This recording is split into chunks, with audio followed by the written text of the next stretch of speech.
Dober dan. Živijo. Primopredaja oblasti imamo na dnevnem redu v precej nenavadnem času. Verjetno v tako nenavadnem času primopredaja oblasti še nismo imeli. Že v okoliščinah koronavirusov. Razen takrat, ko je trojka grozila. Izredno stanje je pravzaprav naravno stanje te vlade, bodoče. Bodoče. Se pravi, Znašla so se kot Bobrek Ulojev, bi človek rekel. Pri razmerah, ki niso redne, pač pa so izredne, dostikrat se pojavi skušnjava, da bi zadeve upravljali z doktrino šoka, se pravi javne zadeve z doktrino šoka. Kaj tebi politični instinkt pravi, instinkt političnega analitika, je to, se pravi, pristopati k zadevi z doktrino šoka v tej konstelaciji možno ali ne? Nemožno, to je naravno stanje, kot rečeno. To se pravi, v izrednem stanju bo ta ekipa poskušala operirati, ampak mislim, človek v taki konstelaciji, kot je zdaj, ne bi smel ali pa ne more biti presenečen in vendar si preseneča, te presenetijo stvari. Recimo hearinga Tonina, to se pravi obrambnega bodočega ministra, pa zunanjega ministra, je bilo dobesedno šokantno. Kaj jaz slišim, naša prva prioriteta je soočenje z virusom. Dobro. Prešneto. A poslušam obrambnega ministra, ki ima v opisu deli nalog, da skrbi, a so jedrske podmornice varno parkirane pa tanki, ali se zdaj ukvarja z zdravstvenimi rečmi? Pazi, to šele pove, da nima pojma o se je to študiral, obrambologijo, meni se zdi. Mislim, da ne, ni to, se niti ni pomembno. Občutka zanesljivo nima. Tisto, kar je res streslo in presenetlo, je teza zdaj tista na zdaj, veš, ne vedel bi, kako se strup prebrača. Jaz sem zadnjič tukaj zagovarjal nek koncept slovenske ljudske armade, to se pravi nekega javnega naborništva, veš, in seveda sem zdaj izvan, da moram to stvar elaborirati in do določene mere nazaj potegniti. Zaradi tega, ker druga taka... On je predlagal, da varde vključimo. Mislim, vardiste pogodbeno inkorporirajmo v redne strukture. Mislim, to je zelo naše slovenske demokracije, pa verjetno še kakšne druge, italijanske, zanesljive, madžarske, tudi ameriške, ampak zelo je to, da iz neke politično-filozofske pozicije ne moreš izreči nobene plemenite misli, da se ne bi najdel, oprostite izrazu, jazbeci, ki to stvar preobrnejo v nasprotje. Ideja naborništva, ki je na nek način kljub vsemu je v korespondenci z odnosom do države, ampak ta ideja potem ne gre samo v eno smer, gre tudi v drugo smer. Namreč, če je država toliko vredna za ljudi, da pri njej participirajo in se odrekajo svoji svobodi, se odrekajo svojemu času, se odrekajo svojemu zaslužku, podrejo disciplini. Potem je treba nazaj uvesti tudi neko obliko socializma. Ali ga imenuješ za socializem takega tipa, ko smo ga mi pač poznali, je drugo vprašanje. Ampak na vsak način pa moraš imeti državo, ki stavi na javno dobro, kar zdaj ta epidemija narekuje. Javno dobro je zdaj dobesedno javno dobro, ker ukrotiti epidemijo, kako boš ti zdaj z malimi zasebnimi ambulantami to uredil? Rabiš javno omrežje. No in tam je tudi tako, ti rabiš za to, da mladina daje svoj odnos do države v obliki obrambe te države, mora nazaj dobiti šolstvo, mora nazaj dobiti zdravstvo, mora nazaj dobiti socialo, mora nazaj dobiti pogoje, v katerih je ta država potem v njihovi zavesti res njihova. In zdaj se pojavi Tonin in njemu podobni in predlagajo, da bi še zaostrili neoliberalni model in zato, da bi dobičke maksimizirali, bi noter najbolj obskurne skupine vključili, zato da bi bilo še cenejše, zato da bi bilo še bolj enostavno. In tisti, ki so proizvod neoliberalizma in varde, to so, zaradi tega, ker v bistvu sprožajo nacionalistični ksenofobizem, bi ga vgradili nazaj noter v sistem. To je pa nekaj tako perverznega, da si sploh ne moreš misliti. Tukaj na tej točki bi Tonin moral odstopiti, če prednje nastopil. Prav tist. Pejti iz prizorišča, pa upaj, da bomo to pozabili. Pa ne bomo. Ne? Delajmo se, kot da tega nisi rekel, ti se pa delaj, kot da nisi kandidiral. Ne? Mislim, to je ena točka. Druga točka, recimo, ko imamo Logarja, kandidata, ne? Mislim, tako, kako ne rečem, prijazno, teoretsko, vulgarne predstavitve ne doživiš vsak dan. Ne? Vse skupaj zvede na neki jedilnik in visoko na jedilniku je enotnost, a veš, potem tiha diplomacija v odnosu do Hrvaške. Kaj je tiha diplomacija? Da bomo potiho v bistvu odpravili arbitražni sporazum pa sodbo, ali kaj? Ne? A to je tiha diplomacija? No, diplomacija je nekje po definiciji nekaj, kar se v glavnem dogaja v tišini. Ne? Mislim, tako da, a veš, gre za teotologijo, če rečeš tiha diplomacija, ko je pa teotologija na mizi, se pa jaz sprašujem, okay, kaj hočete povedati? Ne? Mislim, čudno, res čudno. Tretja stvar, ki je pa najbolj kontradiktorna, perverzna, nevredna države, nevredna pravne države in nevredna demokratične kulture, je pa imenovanje Hojsa za notranjega ministra. Prejšnjič, ko sem ta problem premišljeval, sem preprosto spregledal, da je ta gospod direktor Nove 24. Ne? Ja, v upravnem odboru je. Ja. Pa mislim, da je šef ali kako je. Ja, mislim, tako kot jaz razumem upravljavsko strukturo, ne, ima družba svoj upravni odbor. Ne. Ja. Priznam, nisem preveril, je izvršni, se pravi zaposleni direktor. No, najmanj, kar je globoko vpleten v to zgodbo. Ne? Seveda je del zgodbe, ki... del zgodbe, ki je preiskovana in on se zdaj postavlja v pozicijo najvišjega preiskovanca, ki je on sam. Mislim, to je pa. In to, da v bistvu Janša kot predsednik vlade imenuje takega človeka na tako mesto, kot je notranji minister, z upanjem, da bo lahko vplival na postopke, ki naj bi bili neodvisni, pojasni motive te vlade v celoti. Se pravi, ta vlada v bistvu nastaja kot mikroprojekt samozaščite pred potencialnim kriminalom in države sploh ne upošteva. Sploh nima v vizirju. Pred obdolžitvijo glede kriminala. Kako? Pred potencialno obdolžitvijo. Pred postopkom. Ja. Skratka, pred postopkom, ki obravnava tisto, kar se najavlja kot verjetnost in možnost kriminala, kako bi človek rekel. Gremo preiskavo. Jaz sem premal pravnik, da bi si drznil trditi, veš, da je to financiranje strankarskega časopisa iz tujine že predstavlja nekaj, kar ima elemente kaznivega dejanja. Pojma nimam, ne? Čakaj, mi tukaj nismo na sodišču, mi smo tukaj novinarji. Je pa tako, ne? In ugotavljamo, da je nastal dim, ne? Ja. In predpostavljamo, da zato, ker je tam ogenj, ne? Jaz se spomnim zelo konsistentne reakcije javnosti, ne? Ja. Veš, ko je prišlo strani britanskih laboristov nakazilo na Kalandrovo društvo. Ja. Kalandrovo društvo je pa nek odvod SD-ja, v času, ko ga je vodil še Borut Pahor, ne, in to Kalandrovo društvo naj bi se izobraževalo z izobraževanjem mladih strankarskih kadrov. Ne.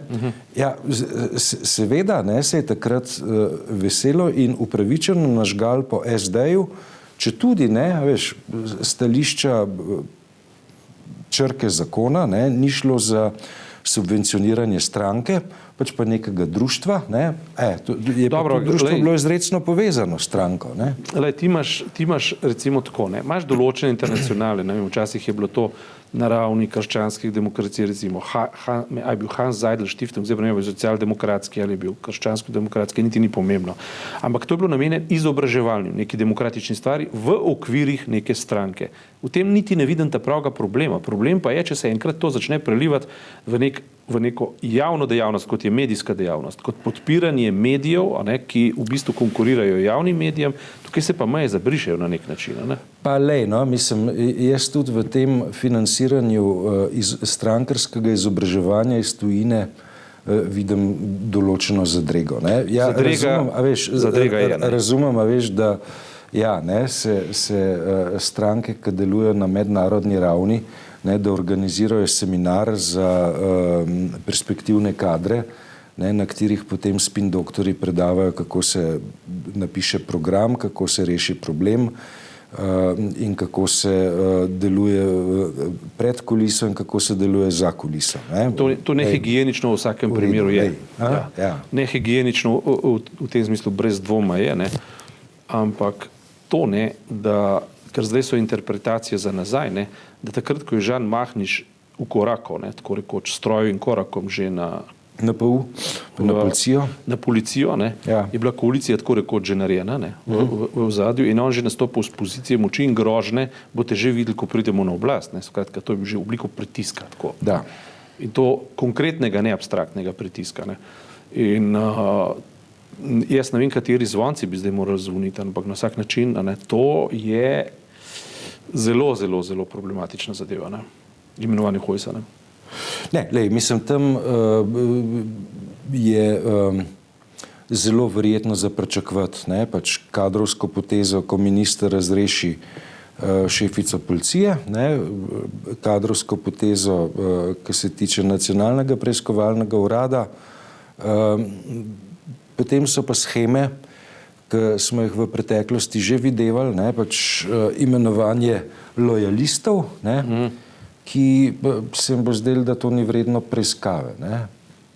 Ja, zdaj, če bi bilo to vezano na en sam dogodek, bi bila to sicer katastrofa, ampak rečeš v redu, ne, dogodek je to, ne, ampak to bo vplivalo na, take stvari, tako vzdušje vpliva na podobo celotne policije, ne.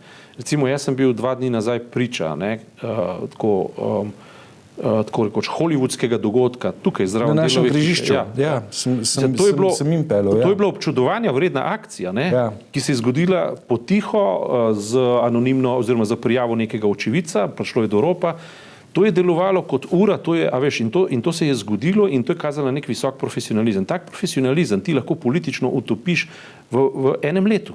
Ja, deva pojasniti, se pravi, na križišču Vilharjeve in Dunajske ceste so policijske patrulje dobro organizirane prestregle vozila, v katerem so se vozili kriminalci in jim blokirali pot. Tako, ja. In jih potem na licu mesta tudi zgrabili in odpeljali.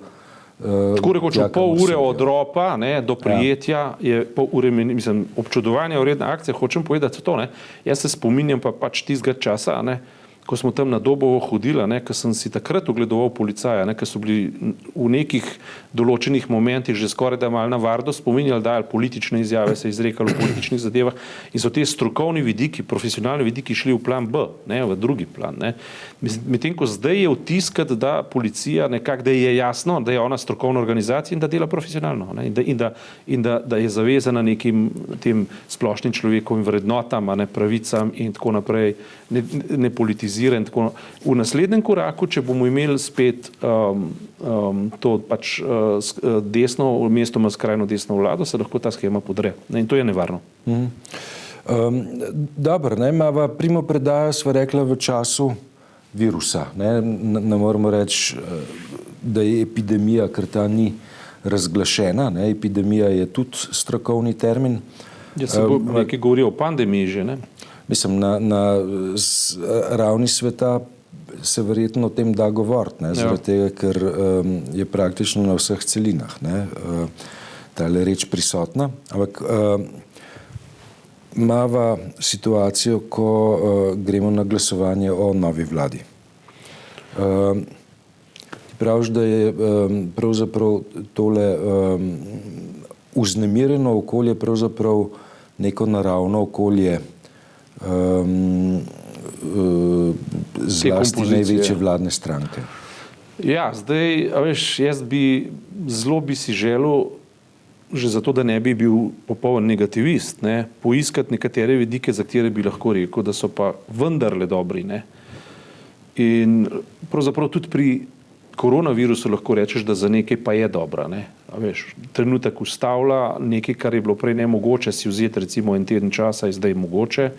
A veš, šole se zapirajo, ne vem, leti se odpovedujejo, potovanja se odpovedujejo. Kar naenkrat je v življenju človeka mogoče tisto, kar se je prej zdelo, da ni mogoče. Ne? Se pravi, nek dejavnik je prišel, ki v bistvu življenje postavlja na glavo. Se pravi, tukaj lahko je negativnost, lahko pa je tudi kakšen pozitiven vidik. Bi si želel tudi za vlado reči, da obstaja kakšen pozitiven vidik. No, edino, kar mi ta trenutek pride na misel, je to, da bo ta vlada neusmiljeno transparentna.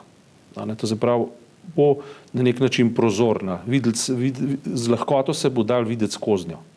Tako kot zdaj, recimo Tonin, ki sploh ne bi smel biti kandidat, recimo je prvi dan zelo jasno povedal, kakšen je njegov program. Nima ga. Ima pa v bistvu nabor predsodkov, ki jih hoče formalizirati in dvigniti na raven države. Brezkonceptualno. Kot rečeno, če ti delaš na borniško vojsko, moraš imeti družbeni koncept. O družbenem konceptu se tem ljudem ne sanja. Oni nimajo pojma, kaj so družbeni koncepti. Oni hočejo preživeti, so neskončno oportunistični, saj tako se vidi, in tako naprej. In v tem smislu je ta vlada brutalno enostavna, brutalno transparentna. Recimo, če vzamemo, pa kje se skriva na videz manjša nevarnost, tako da reče, vse tako problematično pa ne bo, recimo Ministrstvo za šolstvo.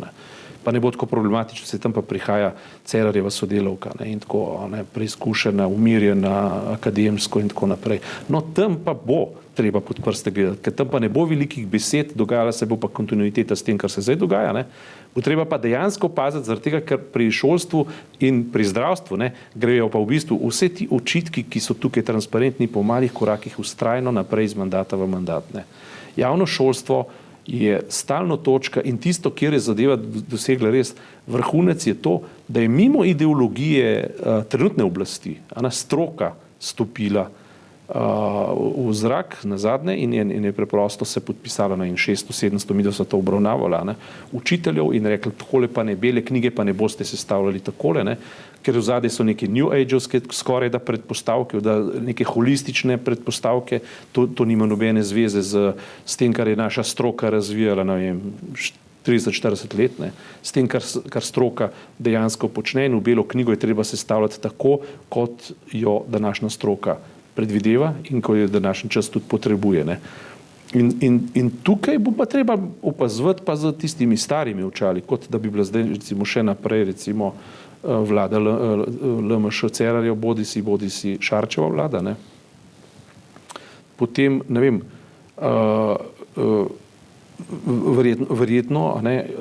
verjetno bodo pa na ta način tudi določeni gospodarski interesi v tej vladi potekali pod mizo netransparentno, to je sicer predpostavka, ampak domnevam, da ta vlada ne nastaja samo zato, da 5 do 10 poslancev preživi, ampak verjetno, da tudi kakšen interes preživi. No, leta 2004 je šlo za to, Mislim, vse leta 2004 je šlo za, po moji oceni, za uveljavljanje neke ideologije, je bilo to na drugem mestu. Na prvem mestu je šlo za, reči, realne vzvode moči. Gospodarski interesi so realni vzvodi moči. Ampak recimo tisto, kar se zdaj pogovarjajo po svetu, že v Avstriji, v Franciji, kjerkoli hočeš, je to, Mislim, tukaj jaz imam resne težave. Bili so časi, ko smo mi rekli, mi imamo tako zaprt ekonomski sistem, ki ga vodijo par ljudi, ve se katerih, takrat recimo cestni križ je bil neprodušno zaprt sistem, korumpiran na vse mogoče konce in kraje. Ampak iz tega se je, to ne govorim v pozitivnem smislu, govorim samo o faktičnem smislu, se je napajal nek nacionalni sistem na koruptiran način, ampak so stranke od tega živele, cirkus se je namazala v tistem času zelo, zato ker je lobirala za to, da so posli tekali. Ne vem, kaj vse se je zgodilo, neka obrtniška, nek sloj podizvajalcev, ki je deloma protestiral, ker niso bili plačani tako, kot bi radi, nekateri so izviseli, nekateri so pa obogateli. Ampak zdaj se je pa v bistvu nek mednarodni interes prikradel do take mere, da služijo, Turki, da služijo Kitajci, da služijo ne vem kdo, tukaj se pa ljudje sprašujejo, bojo imeli za delati ali ne.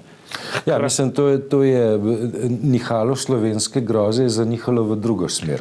Tako, In od dveh slabih opcij se vprašaš, katera je slabša. Na vsak način ni dobra tista, ki Slovence pušča izven posla, govorim izven dela. Ja. In ne razumem pa, zakaj v Sloveniji ne moramo narediti v nobeni situaciji prav, ampak v vsaki situaciji zmeraj zavlečemo narobe. Se pravi, nobene situacije in to kadrovanje zdaj pa to konceptualiziranje, konkreten primer zdaj pri Toninu pa naborništvu, ne moreš si zamisliti sistema, ki bi ga lahko tako dobro mislil, da ga nekdo ne bi spridil še preden nastane.